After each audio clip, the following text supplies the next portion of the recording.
headlines. The divisive race for the White House hangs in the balance as the incumbent U.S. President Donald Trump declares victory and his Democratic rival Joe Biden voices confidence in his win. U.S. congressional Democrats condemned Donald Trump's election victory claim as dangerous and illegitimate, accusing him of despotism.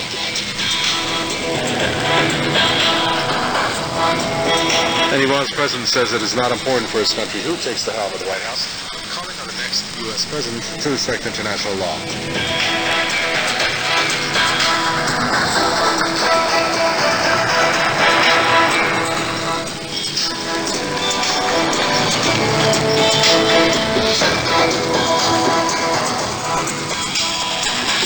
Hello, welcome to This Is News. Thanks for joining us.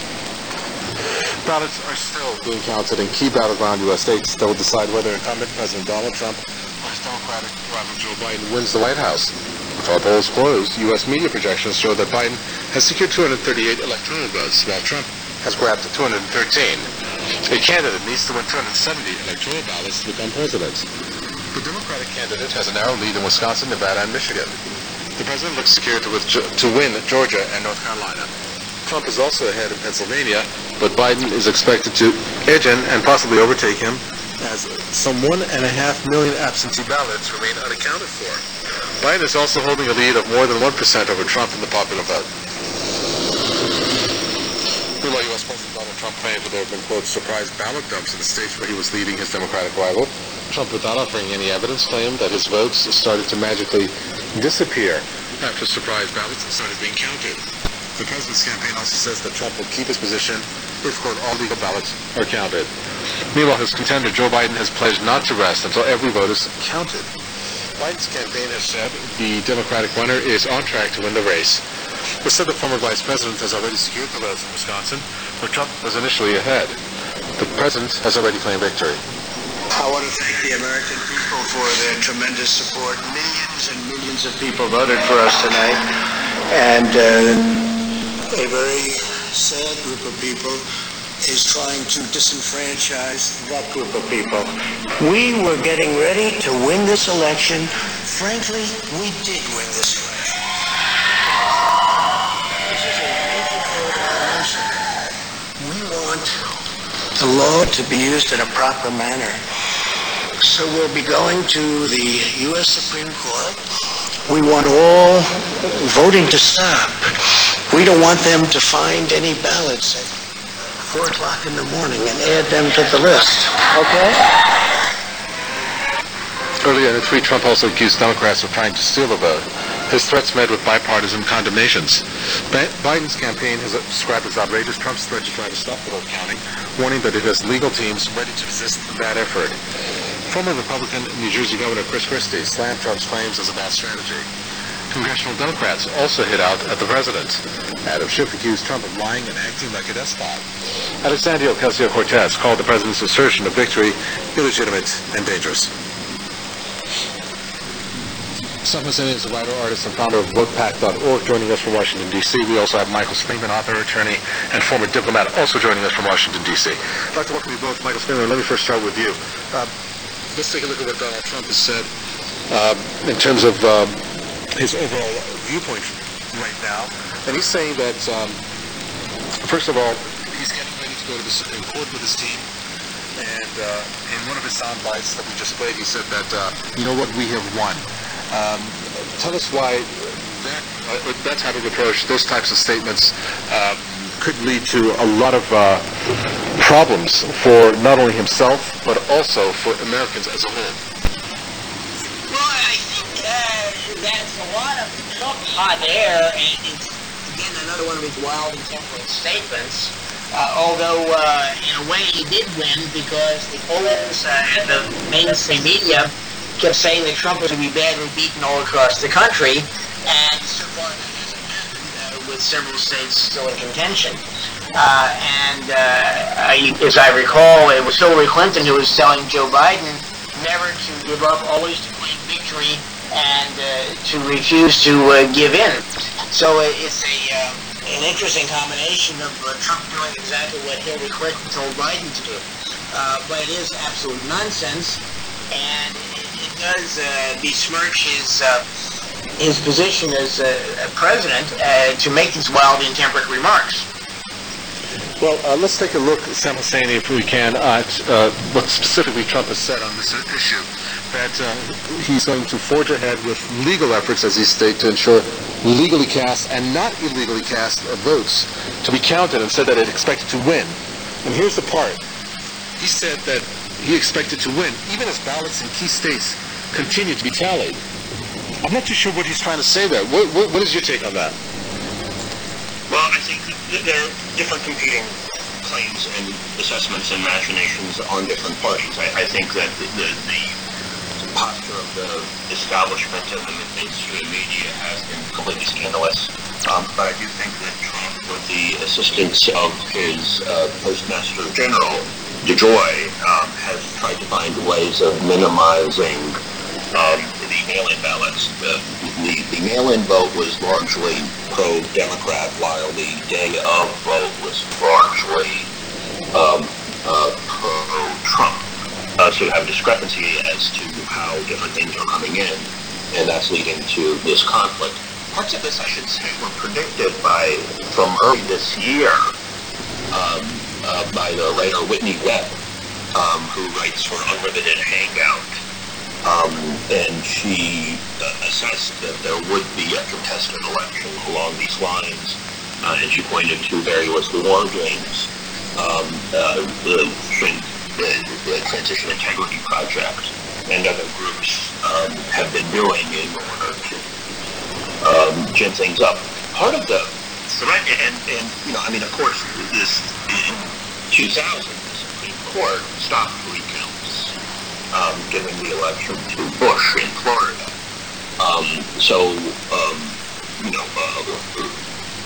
Trump succeeded in getting his latest Supreme Court nominee onto the court, possibly precisely for this reason. It's not clear exactly what the legal basis for things going forward could be, but this could be a prolonged legal contestation, which is very detrimental because you basically have massive polarization along partisan lines that doesn't have anything to do with any issue. It's purely along political machinations and legalisms and process.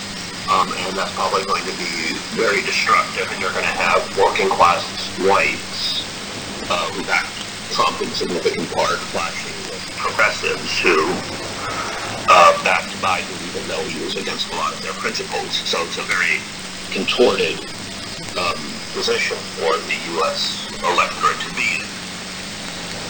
Michael Springman, now, one of the things that stood out amongst the images that were being broadcast was the fact that I thought there was a hurricane alert, but it wasn't.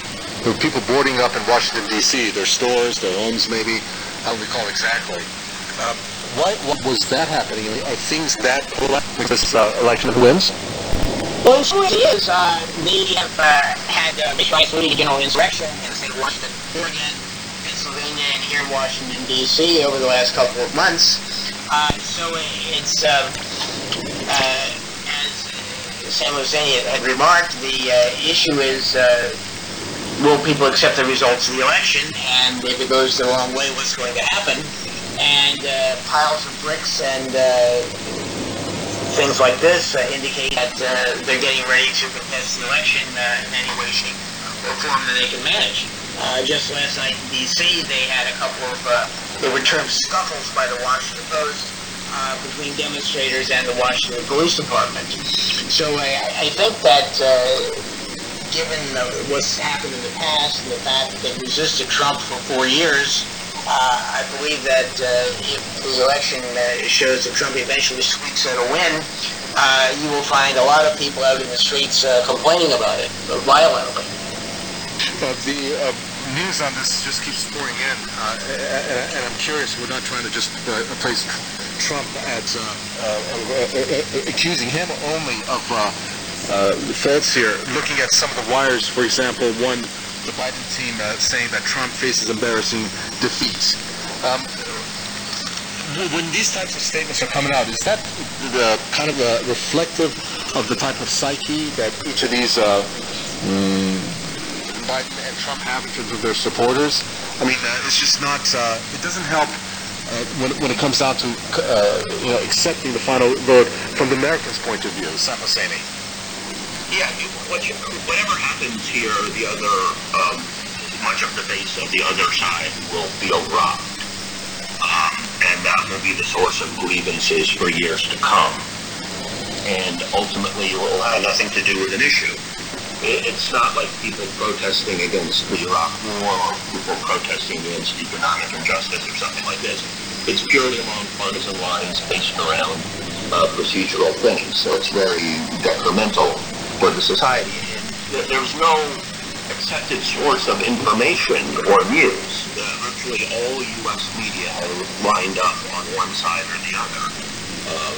From the New York Times, the Washington Post, CNN, Fox News, MSNBC, virtually every media outlet has become an appendage of one side or the other, and so that there's virtually no agreed upon framework or basis of factual knowledge. I don't think that it's, people are talking about civil war, so I don't think it'll come anything close to that. It just simply solidifies two-party structure and makes the two-party structure even less responsive to the will of the public. And that's exactly what my project Roadmap is designed to stop. Roadmap is designed to get people from each side of the political divide to team up and go for third parties that represent them rather than being kept in their partisan boxes, democratic and Republican establishments, which is what we see happening more and more. Michael Springman, an interesting flashback was sent to me, and I'd like to get your reaction on it. And it was in reference to what happened in Iran back in the year 2008, 2009, when President Ahmadinejad won that vote. And quite vividly recall how the Western media, in particular the U.S. media, was slamming the elections to be a sham, and that was in favor of Ahmadinejad. And of course, they went to pretty much really just accuse Iranians or the Iranian system. And here we are looking at somewhat of a similar situation. Of course, there was no point there based on our points of view, but based on, again, the Western media, how it went about it. Is the U.S. experiencing what it blamed at that point Iran on? Well, I think so. I mean, you've got, in some ways, a total revolution going on in the United States. One of the Gene Sharp, George Soros plans to disrupt everything under the sun. And so far it's been working. The Washington Post had a huge headline this morning, "A Nation Divided." So on the front page above the poll, so they've been talking, in fact, news interviews on television with first-time voters, very young people, talking about crisis in America, the country is collapsing, they're trying to make things right, and I think what you've got to do is stop this hypocrisy of the Americans feeling free to criticize what goes on in Iran or any other country in the world, yet ignoring the main problems that they have at home, which is essentially two political parties with essentially the same outlooks, with minor differences, perhaps in domestic policy. So I think that the real crisis is that we have essentially one political party, and that no one really can go against the system, and make the people at the top responsive to the people at the bottom. Okay, my final question then goes to you, Michael Springman. So here we are. We're looking at the U.S. President, the sitting U.S. President, who said that he may, if I can use the word, contest the election results, since it's really coming down to the wire. And we're looking at the aftermath, which could include the Supreme Court, and then, of course, what's going to happen on the ground with Main Street. What is your interpretation, or what is your forecast as to the aftermath of if this were the scenario to go down? Well, I think that there may not be any civil war, as Sam has said, but you're going to have a lot of people locally representing their opposition to whatever happens in the streets. I think Trump is going to need to have some basis for taking the election results to court. Granted that they're counting, as the Democrats did in Florida years ago. And there was David Cole article that I'd seen recently that talked about how the Democrats have learned their lesson. from the election down in Florida some years back, and in 2016. But the issue, of course, is how long it takes to count the vote, and why is it that the votes have not been counted in places like Detroit and Philadelphia. I was talking to a progressive journalist this morning who said that it's because the post office is deliberately trying to hinder the mail-in vote because that's probably democratic. Yet on the other hand, as I told him, it doesn't seem to stop the post office from delivering the bills to me.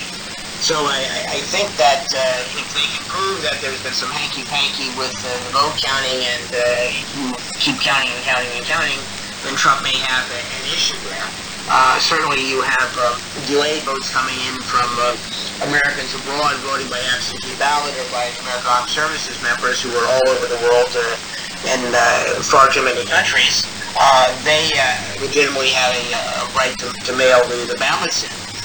But some of these things where you can mail the ballots in until a week or 2 weeks after the election, they'll still be counted. As long as it has a postmark by November 3rd, I think it's a little much. Counting is one thing, but they've had plenty of time to count. Even though some states like Pennsylvania don't count until the mail-in ballots until the 3rd of November election day. Okay, thank you very much. We're going to have to end it there. Sam Hosseini, thank you. Writer, artist, and founder of VotePack.org from Washington. We do appreciate your comments. And also Michael Springman, thank you. Author, attorney, and former diplomat from Washington, D.C. Staying with news from the U.S., Republicans and Democrats are competing to take control of the Senate. 35 of the Senate's 100 seats are up for grabs. The Democrats need to take 4 Republican seats to win the majority in the upper chamber of Congress. But they will need 3 ballots if Joe Biden becomes president. Senator Kamala Harris cast the tie-breaking vote as vice president. It'll show the Democrats have won Colorado but lost Alabama, Iowa, Kansas, Kentucky, and South Carolina. Final results from Senate elections may not be available for days, and at least the case for months. The Republicans have been in control of the Senate since the year 2015. Iranian President Hassan Rouhani says it is not important for his country who wins the U.S. presidential election. It doesn't matter to us what happens in the U.S. or who gets elected. Neither individuals nor political parties are important for us. What matters to us is the approach the next U.S. administration adopts. What we want is that the U.S. returns to law. That's important for us. Rouhani added that Washington should also return to international and multilateral agreements. He said, what matters to Iran is that the U.S. respects the Iranian people. Rouhani added the situation will change if the U.S. does that.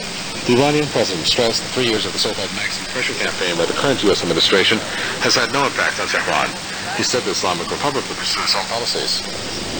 And that is world news. Bye-bye for now.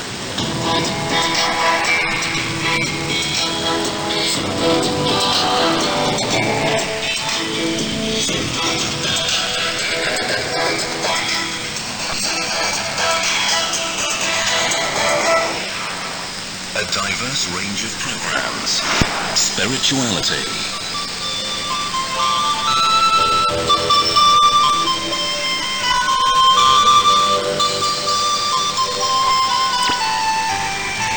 Youth.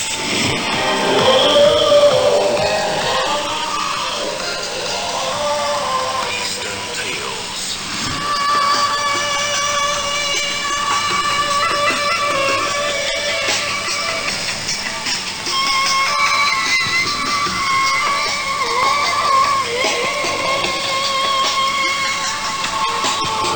Roundtable discussions.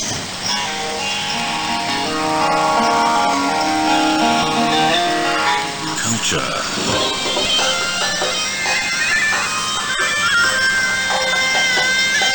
Politics.